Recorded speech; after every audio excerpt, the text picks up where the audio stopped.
নমস্কার, শান্তনু হাজরা। আজকে এল মাঞ্চোর কথা বলবো।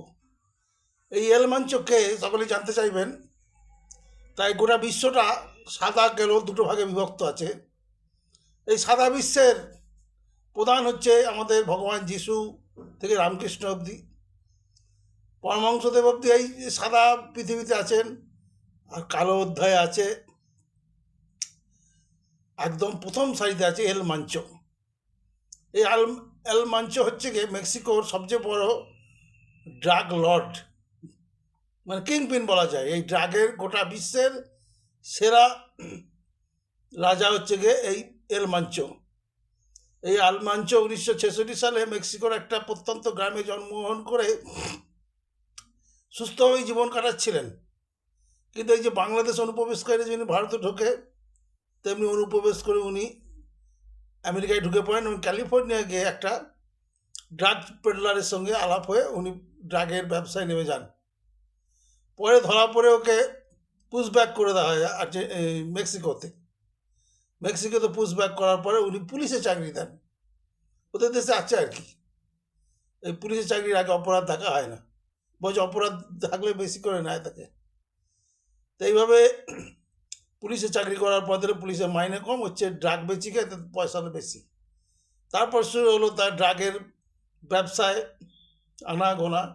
এই করতে করতেই ও পৃথিবীর সেরা ড্রাগ পেডলার হয়ে গেল এবং গোটা মেক্সিকো দেশে একদিন কিনেই নিল। সমস্ত বুদ্ধিজীবী থেকে শুরু করে পুলিশ তারা অধীনস্থ। তার বিরাট একটা সাঁজোয়া বাহিনী তৈরি হয়েছিল, যাদের কাছে রকেট লঞ্চার ছিল, সাঁজোয়া গাড়ি ছিল।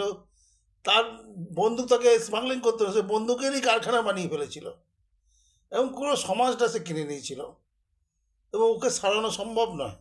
কি ছিল না তার কর্মকাণ্ডে? ড্রাগ পেডলারের সঙ্গে সঙ্গে যত মানুষ পাচার, আর ছিল তোলাবাজি, আর ছিল পয়সা দিয়ে সুপারি কিলিং। এই হলো এল মাঞ্চো, এটা হাড় হিম করা নাম।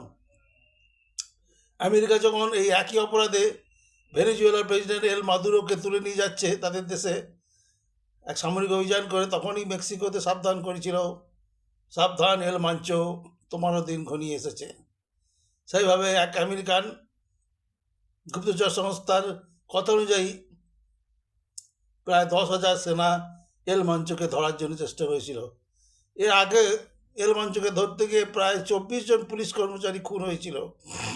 রকেট লঞ্চার দিয়ে এল মাঞ্চো পুলিশ বাহিনী হেলিকপ্টার যা ছিল সব জ্বালিয়ে দিয়েছিল। এবারে আর পারেনি, কারণ এবারে তার বিরুদ্ধে আমেরিকা স্বয়ং দাঁড়িয়ে পড়েছে।